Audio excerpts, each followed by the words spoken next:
Nasi isinkwa sakho, vuka udle inkosi yelizulu ikulungisele encwadzini yaRuth sahluko sekucala livesi laka-9.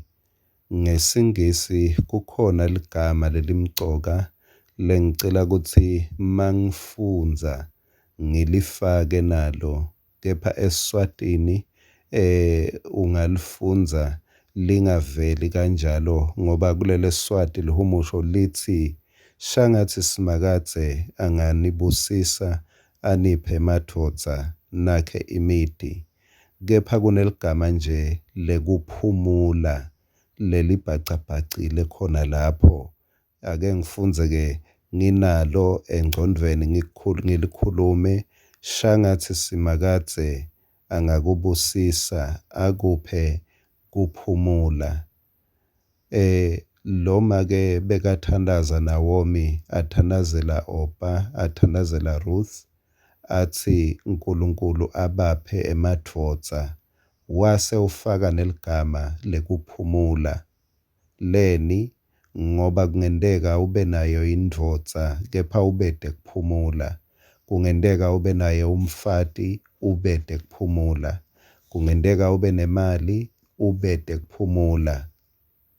Kungenteka ube nemsebenzi ubede kuphumula. Kuphumula kusipho lesivela kuNkulunkulu.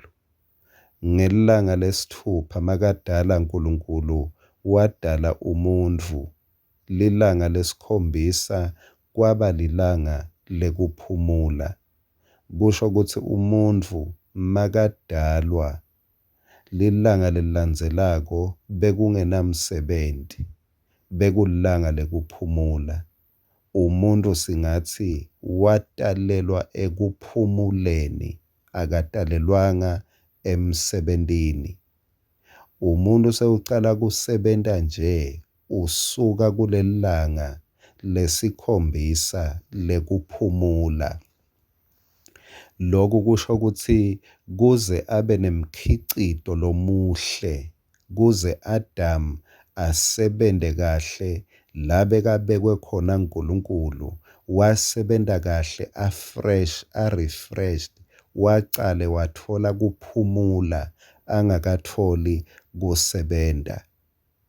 Kuphumula siyamva Jesu uthi wotani kimi nine nonke lenikhatsele nalenesindvwako ngitanipha kuphumula.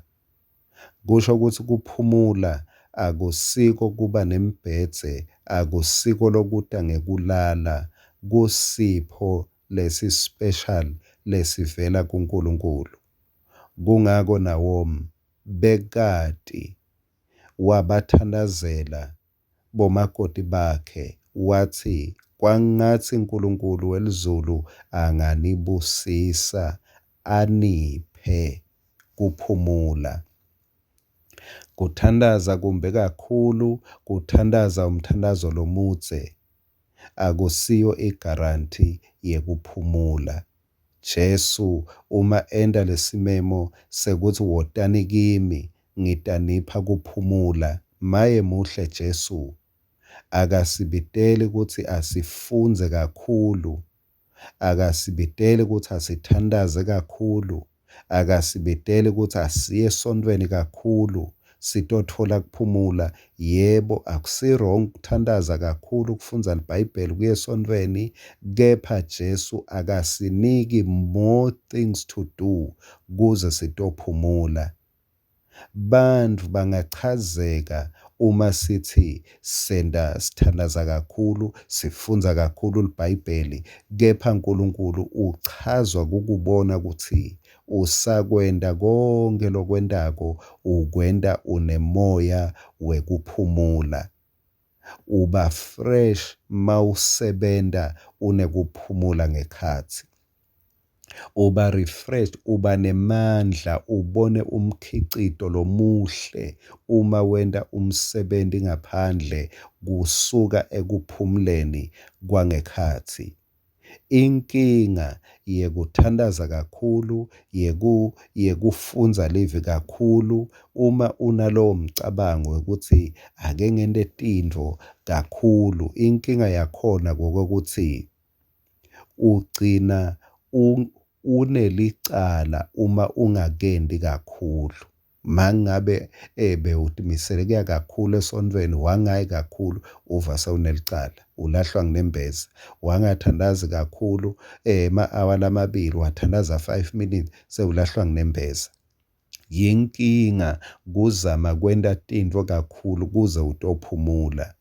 Futhi lokunye yinkinga ngoba kukunika lithemba lelingekho kukhona kwenta tintfo mahhala, kwenta utitfumise wena mase ubuka atsi ngikhonile kuthandaza ama-hour lamathathu, khonile kufundza tahluko letilishumi, ubese wetsemba tento takho, kani phela asetsembe kusimakadze ngenhlito yethu yonke. Nako la kunekuphumula khona. Nawomi uyathandaza uthi kwangathi ningatfola kuphumula. Nami ngithandaza kanjalo lamhla ebudzeni belisuku, ebudzeni beliviki, kwangathi uNkulunkulu angakuthi lila akubusise ngekuphumula, uthole kuphumula. Amen.